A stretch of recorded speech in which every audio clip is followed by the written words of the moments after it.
Welcome to the deep dive.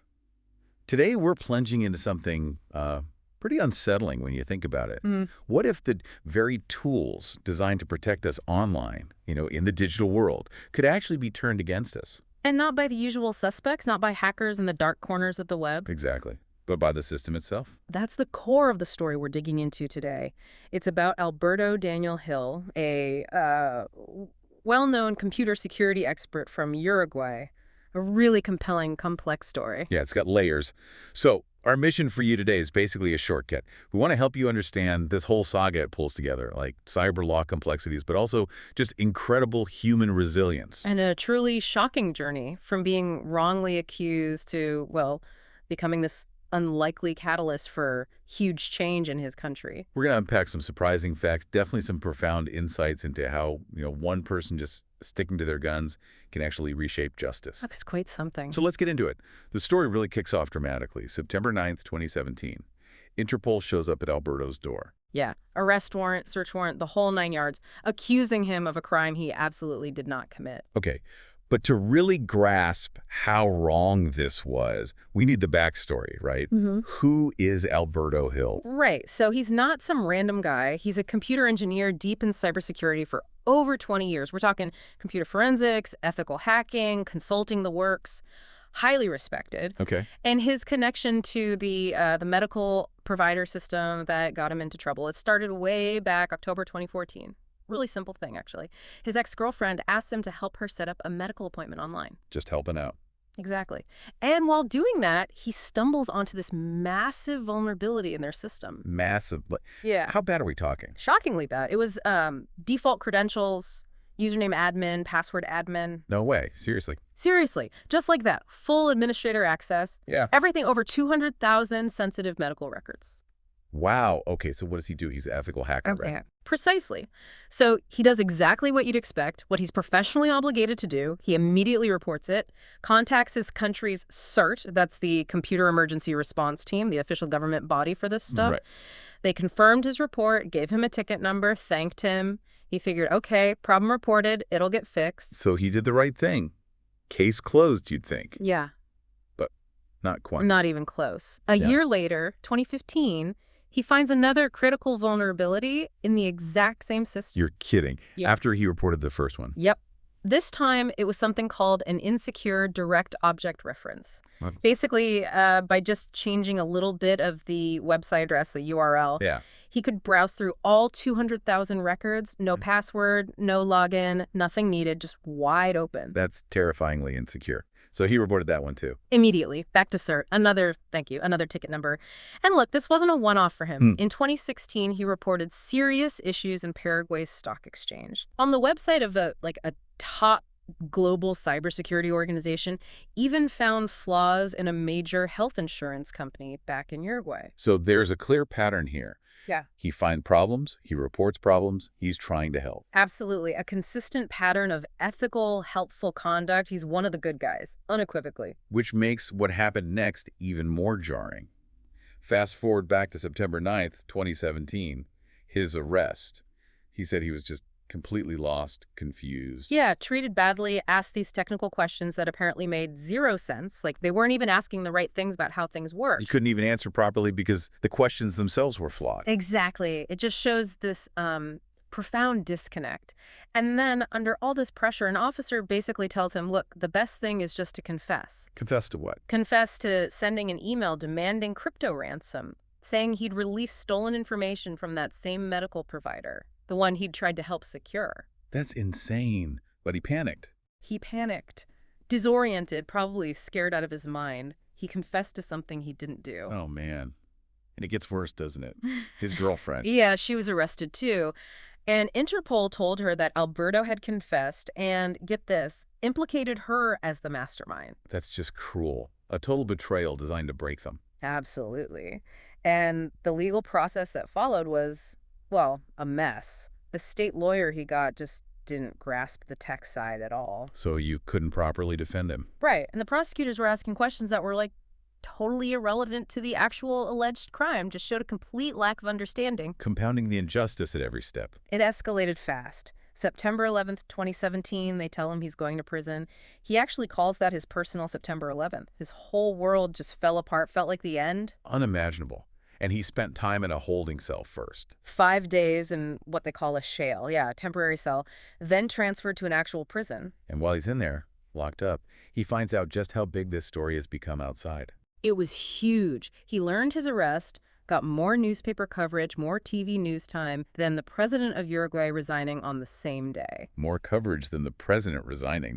Yeah. That tells you something about the media frenzy, doesn't it? It absolutely does, and it brings up a really critical point, Did the authorities actually understand the difference between ethical hacking white hat and malicious hacking black hat? It seems like maybe they didn't. Well, they seized all his legitimate tools, his gadgets, his equipment, even his cybersecurity books, and they spun this narrative that these were tools for cyber terrorism. But wait, he reported the vulnerabilities first. Why would a cyber terrorist do that? It makes no sense. Exactly. It ignored his entire history of ethical reporting. And this whole situation, it really highlights something important, I think. It shows how institutions, the ones meant to protect us, often lag so far behind technology. Right. So they misunderstand things. Dangerously so. They can turn someone trying to help into a perceived threat. It really screams for the need, globally, for legal systems and police forces to get real deep technical expertise. Otherwise, you get these terrible miscarriages of justice. That lack of understanding is just frightening, really. Yeah. What are the wider impacts when law enforcement just doesn't get the digital world they're policing? Well, you see it right here. Wrongful arrests, lives destroyed. The public system loses trust, credibility. People in the tech world, and even just regular folks, they get scared to report flaws they find. Because they might be treated like criminals themselves. Exactly. It creates this chilling effect, this cycle of fear, and ultimately it makes everyone less safe, not more. A really sobering thought. Okay, so Alberto's in prison, his life turned upside down, but eventually, after 8 long months, he's released. Yeah. And initially, understandably, he was just filled with anger, fury, felt like his life was totally ruined. I can only imagine. But then things started to shift for him. His recovery journey is actually pretty remarkable. It really is. He's been in treatment for PTSD and depression for about 3.5 years now. It's ongoing. But he's reframed it, He sees it now as a learning experience, something that forced him to grow in ways he never would have otherwise. That takes incredible strength. Where did he find support? From a place you might not expect, actually. Social media, specifically Twitter. Really? Twitter? Yeah. He connected with this amazing global community, people, friends from the US, the UK, Africa, Europe, New Zealand, just offering unconditional support, love, understanding. Wow. That community, he says, gave him the strength he needed to pull through, to start reclaiming his life. And this says something powerful, doesn't it, about where we find support now. Maybe trust in old institutions is shaky, but these digital communities, they can be absolute lifelines, offering validation, strength, especially when the real-world systems fail you. That's a really powerful insight. That digital connection was vital. And writing helped too, right? His book. Yes, Log into Hell. He said writing it was critical for his healing, like letting go of all the suffering and pain he was holding inside. A kind of therapy. And it resonated with people. Hugely. He said it was profound when someone first called his story inspiring. People started reaching out, asking for advice on cybersecurity careers or what to do if they found a vulnerability. He felt he was rebuilding trust, and he called that priceless. That must have felt incredibly validating after everything. Absolutely. And his story just kept spreading, got featured on big shows like Darknet Diaries, large YouTube channels, radio interviews. His profile just kept rising. Yeah, and then last November, he was a main speaker at EO-Parton. That's like the biggest security conference in Latin America, held in Argentina. Wow, main speaker. Right. He calls himself a shy introvert, so he said it was very weird being recognized in person. But the feedback, completely wonderful, he said. He even got interviewed by Onion, a major Argentine newspaper, like getting featured in the New York Journal, he put it. Incredible trajectory. So, okay, all this attention, this advocacy, what's the bigger impact?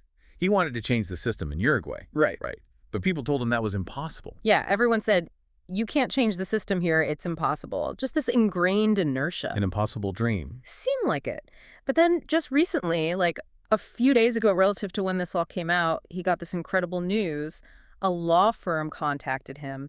They're researching computer crime investigations across 4 South American countries. Okay. And get this. In all their interviews with lawyers, prosecutors, judges, law professors, Alberto's case kept coming up over and over as the reference point for what's wrong with the system. Wow. So his case became unavoidable. It really became the symbol. Exactly. All the key players in the justice system knew about it, knew the problems it exposed. That's amazing. But why his case? What made it the one that finally broke through and forced people to act when maybe other injustices didn't get that traction? That's a great question. I think it was a perfect storm, really. You had Alberto's absolutely spotless ethical record beforehand, then the sheer absurdity and the very public nature of his wrongful arrest and conviction. Right, it was high profile. Very. And then, crucially, his own persistence after he was released. He didn't just disappear. He kept advocating, but never seeking revenge, just highlighting the systemic flaws. And his online community amplified that message. Massively. It turned it from just one guy's bad experience into this widely recognized symbol of failure. And the impact now, it's concrete. The #1 prosecutor in Uruguay, the principal prosecutor, is officially using Alberto's case as the point of inflection, the turning point that shows why the system needs fixing. That is genuinely astounding. So what are the actual changes happening because of his case, because of his advocacy? Okay, so first, the structure that Interpol used for investigating computer crimes in Uruguay, it's being scrapped, totally changed, gone. Second, a brand new structure is being created, staffed by actual cybercrime professionals, and they're getting trained by experts from England. Proper training, proper expertise. Exactly. And third, the person who was in charge of computer crime investigations back then, already removed from their posts. Wow. Direct consequences. All directly linked back to Alberto's case. The prosecutor's office now apparently calls it the worst mistake they ever experienced. It's just a powerful testament to one person refusing to back down. For Alberto, I mean, he said this is the most beautiful and gratifying thing that ever happened. He paid an unbelievable price, obviously. Immense price, trauma, lost freedom. But he achieved what everyone called impossible. It really shows what determination, maybe amplified by social media, can actually do. And what's so admirable, like you said, is how he did it. Despite everything, he never lashed out, never used his skills for revenge, which he easily could have. He had the knowledge. Oh, absolutely. But he chose to play by the rules. He didn't want to become like the people who wronged him. He proved you can fight the system and win ethically, even when the odds are stacked against you. A powerful lesson in integrity. Now, beyond the systemic change, which is huge, there are personal damages too, right? He lost a lot. Immense personal damages. Freedom, obviously. His job, his reputation, significant financial assets, and there's the cryptocurrency issue. Ah, yes, the seized wallet. Tell us about that. During that initial search warrant, Interpol seized a cryptocurrency wallet. It had about 2.1 Bitcoin belonging to his ex-girlfriend, worth over $2,000 even back in 2016, much more now, obviously. Right. And also funds from his deceased father's life insurance that he had apparently put into crypto. So what's the total estimated value now? He estimates the total value of the digital assets in that wallet, Bitcoin, Bitcoin Cash, Ethereum, Ripple, others, is now over $1 million. Over $1 million. And the police were legally required to return everything seized, weren't they, since no crime was found? Yes.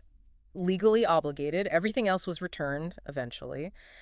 But that specific crypto wallet never came back.